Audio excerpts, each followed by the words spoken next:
Go to it. All right. What is the most interesting? So here's a discussion that I personally find most interesting is there's the access to the consumer is something that used to be controlled by one entity. One company, a cable company or satellite would basically have access into your home, and that's changed, which is flipping the financial model of what is the cable business on its head, in the sense that it's pushing people to try to break the cable model, which is it is monopolized in a certain way, because you only have one cable option usually, unless you're ordering satellite TV. Right.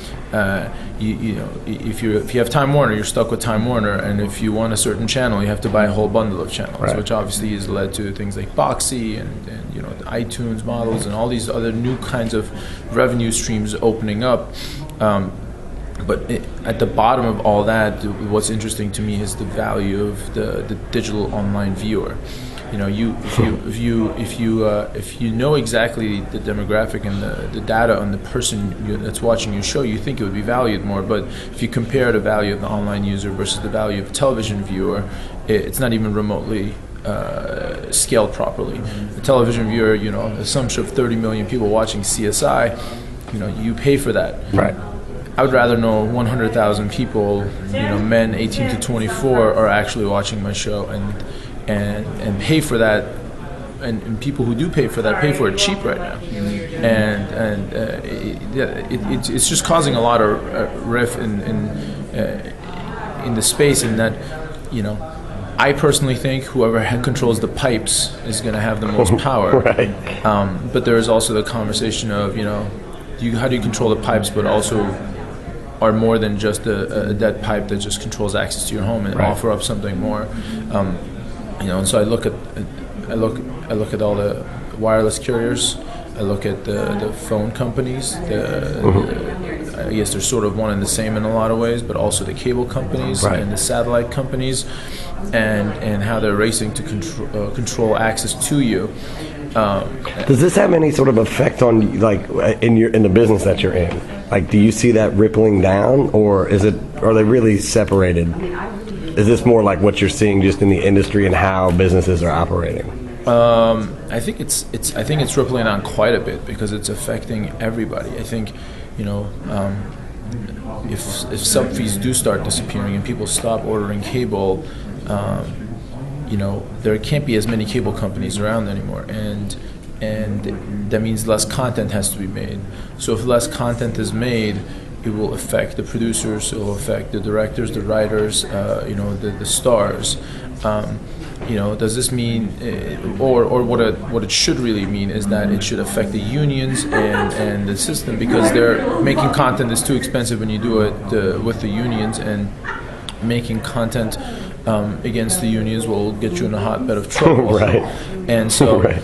The truth is there's more efficiency in content creation. The technology's advanced so much where you don't need as much equipment and as many people to create a show. This is what people are talking about all over the place. The barriers to entries for every business now, everything, seems to have disappeared now. But so the question is Dr. Horrible sing-along blog and the Guild, is that going to be the future of these sort of things that are made cheaply for the web?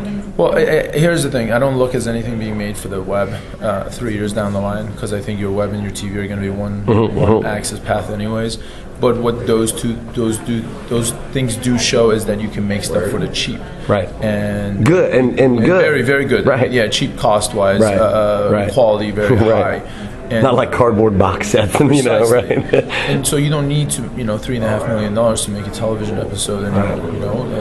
If you take the Dr. Horrible model and the prices, assumed by many, while I don't know the number, I can't say it, but it's in the mid six figures, and that was about 42 minutes of content, which is what a television show is, approximately an hour-long television. So it's about somewhere between 1/4 to 1/8 of what networks are paying for TV content.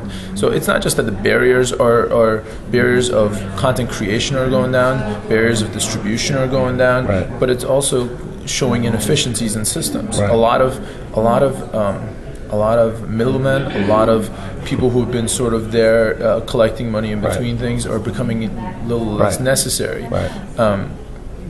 One thing, it seems like a lot of jobs are being eliminated in some capacities, but new jobs are being created. It's just that people have to become a little more savvy, and you can't just rely on what you've been doing for the past 20 years. I mean, it's a really broad thing, but it's definitely affecting the whole content business. And I'm not just talking about content in terms of video content. I'm talking about audio, text, anything, any creative endeavor, anything you make. And what is interesting is there's a lot of technologies being built that can help your content get out there. There's a lot of people now popping up that make great content for cheap, but for the most part, the two worlds don't connect too well, and they don't know how to take advantage of each other. And selfishly speaking, that's the world I'm entering. Thank goodness for us, because there's a need for people who have an understanding of both worlds and can make can translate. But overall, I mean, everything that's happened in the last few years, thanks to technology, is changing the media business 1,000%, and I think for the better in so many ways. It's just that the old media companies have to figure out what their new financial models are going to be before they're willing to let go of the old ones, because the old ones make them a shit ton of money. My French. Cool. That gets us. That's actually 6 minutes. I appreciate it. I talked too much. Sorry, guys.